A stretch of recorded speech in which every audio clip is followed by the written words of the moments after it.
Hello everyone and welcome back to the Iron Ogre channel. Oh boy, it's good to be back at this channel once again. Honestly, this is why I've been off for a bit, mainly because I have had to rewatch Mandalorian season 1 to do this review, and I hadn't had time to squeeze in other videos, so the daily video train has now stopped moving. It's broken down and everything, but who knows, it might start back up, we'll see.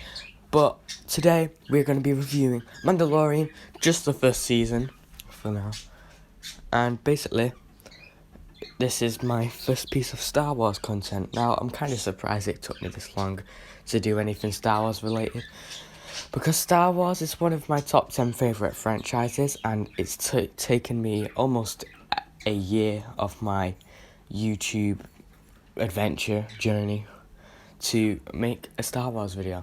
And I've just been focusing on other things, that's mainly why I don't upload too often. And you're probably asking, hey, why don't you just review the Star Wars stuff in chronological order or release order? Well, basically, because I'd get very confused, and honestly, the only things that I'm probably going to review in order is like shows that are in seasons, and also the episodic films. They're going to be in order, release order probably, I don't know. Probably not chronological, just release. So this is sort of like a pilot for the big Star Wars series. There's a lot of different things in Star Wars that I can review. I can review Lego things, I can review all sorts, holiday special if I can find anywhere to watch it. So, hope you enjoy this review. It's sort of a pilot. Yeah, enjoy it.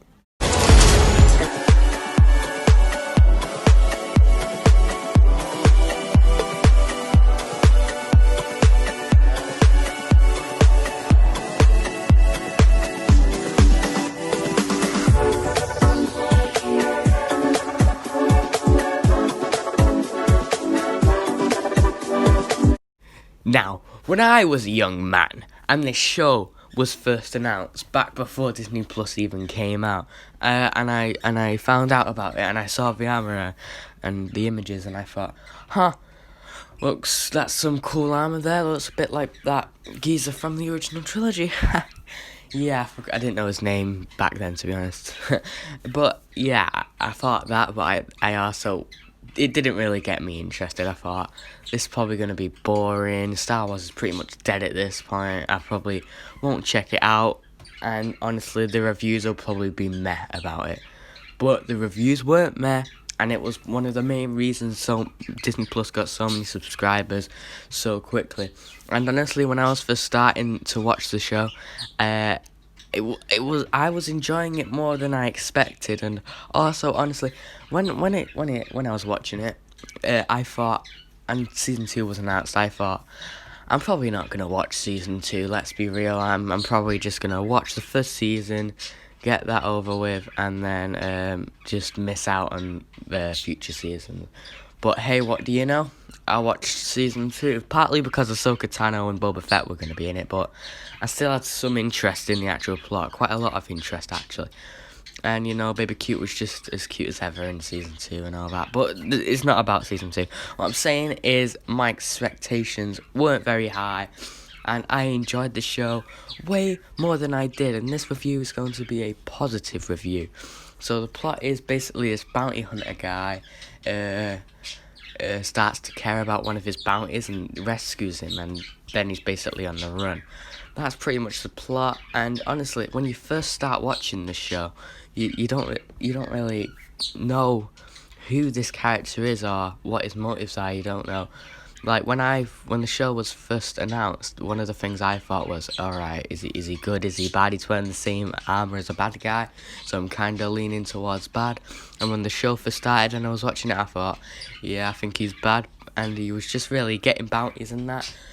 And now re-watching it again after seeing season 2, the character growth is pretty amazing. He's like a completely new person by the end of season 2.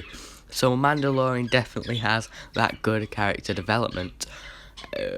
And he wasn't very chatty at the beginning of the show. He was a very quiet person, a very mysterious person that basically everyone was scared of. But now when you watch it in season 2, he seems very human. He talks a reasonable amount of times, and yeah, that adds a lot of humanity to a character that didn't have much humanity at the start. So like, great character development there, and also the big reveal at the end of the first episode it's mind blowing, because really one of the biggest questions people have been asking about Star Wars is, we know everything about the species of Star Wars. We know all the species, but we don't know anything about Yoda's species, and he seems to be the only one of his species around.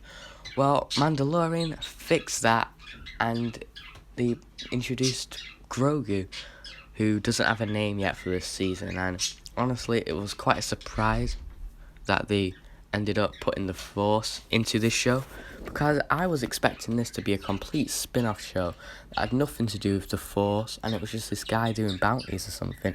But no, they thought of a way to connect it to the movies, which honestly, I kind of did want them to just do their own thing.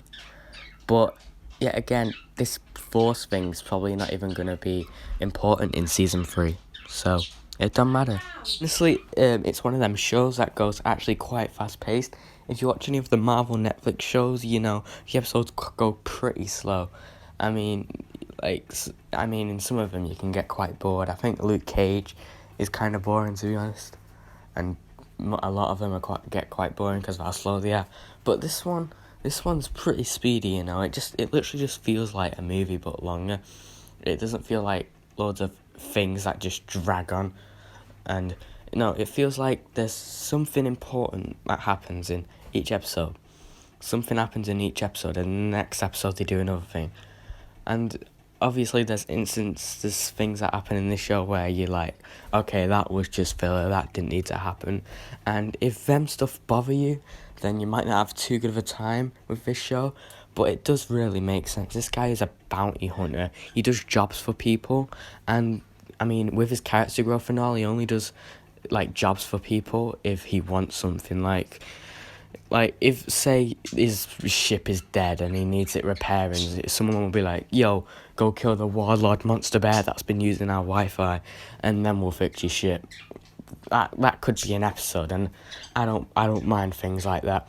Like in the 5th episode is when it really started to do side missions. Like I think episode 5 was like one of the biggest, like the main side mission of the Mandalorian series that you can think of. I think that was one of the few ones in season 1.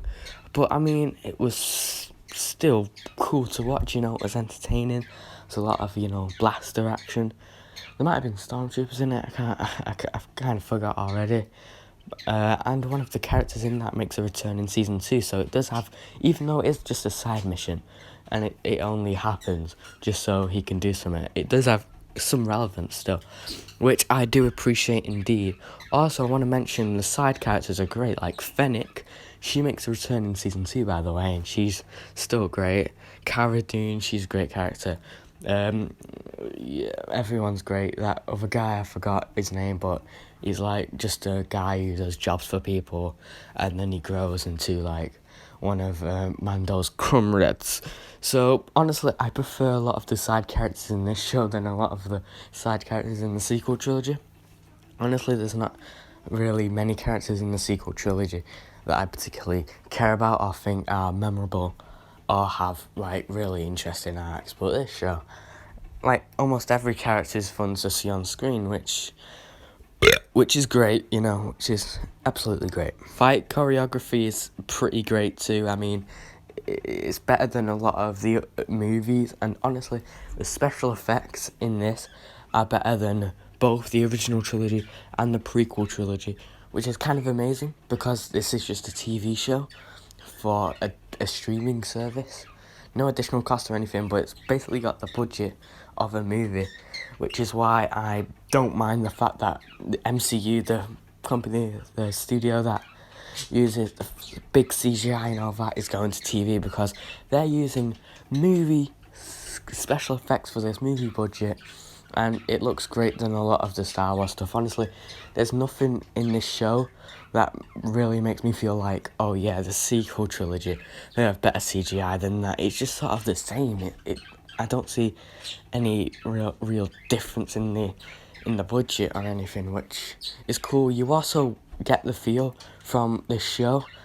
It's way more grounded. It almost has like a Wild West theme.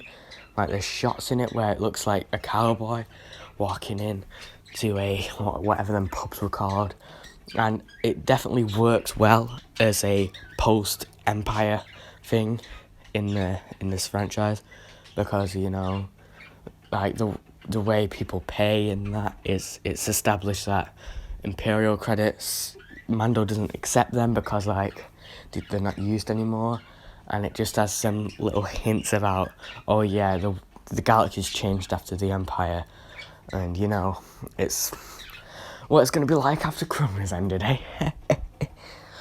Coronavirus, eh?